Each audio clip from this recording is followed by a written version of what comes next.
Alright guys, what is going on? I'm Tubby Emu, but you already knew that.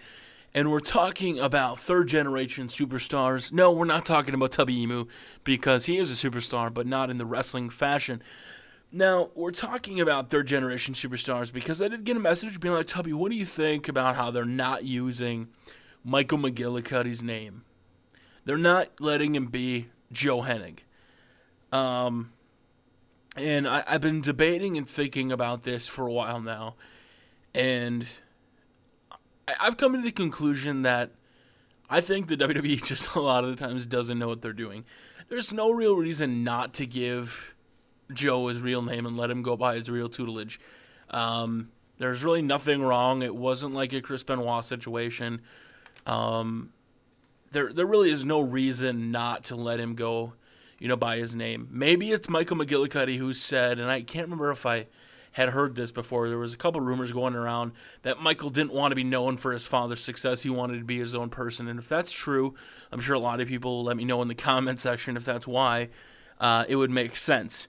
But other than that, it's kind of a disappointment because Michael really doesn't do anything. He was in FCW. They brought him up with the Nexus in NXT.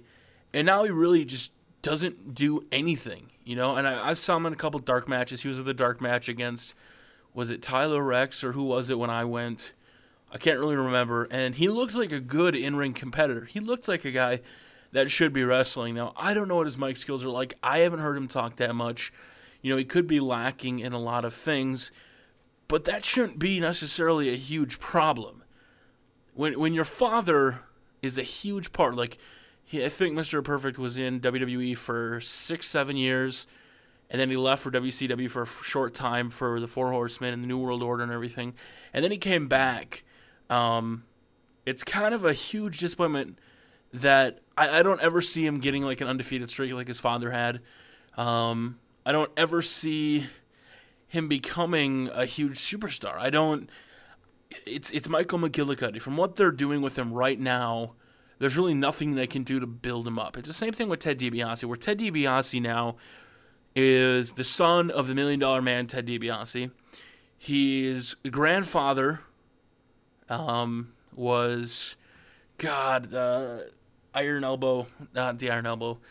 I can't remember his name now. Was it Mike DiBiase? I don't think it was Mike DiBiase. Him and his grandmother, Helen, they were both wrestlers, and it's kind of a bummer. You have third-generation superstars such as The Rock, who his grandfather, Peter Maivia, and then his father, and then The Rock went on to huge success.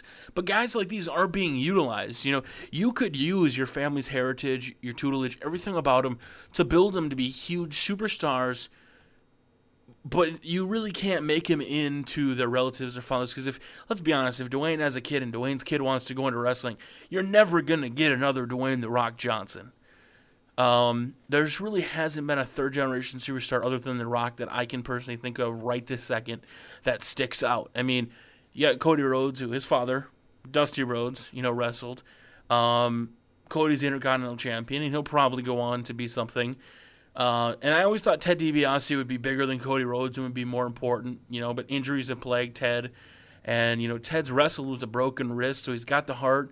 He's got the DiBiase posse. There's a lot of potential with both of these guys, but WWE isn't utilizing it. Now, if it is, in fact, Michael McGillicuddy not wanting to use his father's name, I completely understand, and more power to you, Michael, Joe, for trying to, be somebody out of yourself.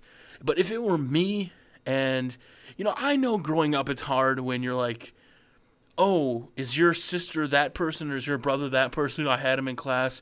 I understand how difficult that is, and, nobody wants to be, a lot of people maybe want to be their relatives or be their father or be their mother, but nobody really wants to live in their shadow. So that's a good point.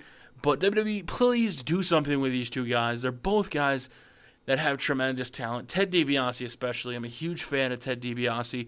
He's got the heart. He's got the DiBiase posse. There's a lot riding on him. So if I was a WWE writer, I would let these two guys be who they are. They're relatives and family of famous WWE superstars that could potentially go on to be a huge success in the WWE. And creative It is on your hands to do the right thing, guys. My name is Tubby. My thoughts on third-generation superstars. Hit that like button if you agree with me. Tubby out.